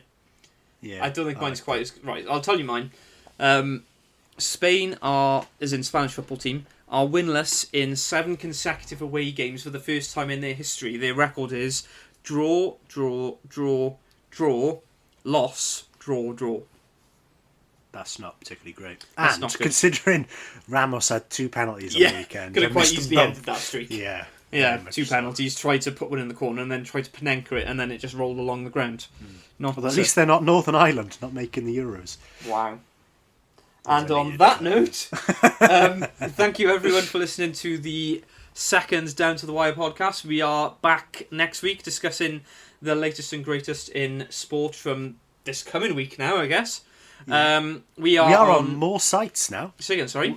We're on more sites. We are you can on stream more us sites. on more places. We were YouTube and Spotify, and it turns out that I accidentally, well, not accidentally, we kind of just did them all at once. But we are also on Well, we think we're meant to be on Google Podcasts, but I haven't seen us on this. It tells me that we are, but I haven't seen us on there. We are on Apple Podcasts. I have 100% know that. Okay. Like, I've listened to us on there. Yep. To check it. We are on something called Pocket Casts, if that's what you're into. Okay. And something else called Breaker. Okay. Don't know what those two are, but they are podcasting streaming sites, and we are on them.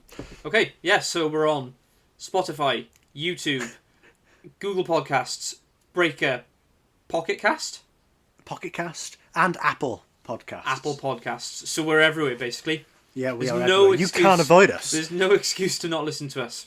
There we are. And right. Anchor, because Anchor actually is a streaming site as well. I didn't realise that. Yeah, and So we're on you could Anchor. listen on- We'll put links in the description. Yeah. For some of of the them, I post, definitely and we'll put put it them on all. the. We'll put them somewhere. I don't think anyone's using Breaker, really. Well, we've never used it, so there we are. Right, thanks all for listening, and we shall speak to you next week. Thank Thank you very you. Bye.